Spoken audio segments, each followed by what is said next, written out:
Գնեք հայկական խմիչքներ։ Այսօր խմիչք այնքան է թանկացել, ներկրվող օղիները եւ այլն։ Հայկական դիստիլյատները, որ էլի գրում են մրգողի եւ այլն, նույն գներն է դարել։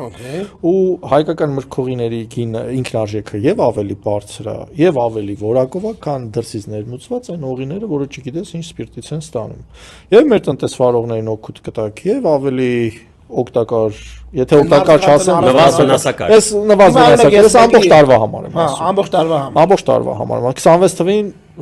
ասեմ, աքսիզային հարկերը եւ մնացած հարկերը այնքան են թանկանալու 6000-ից պակաս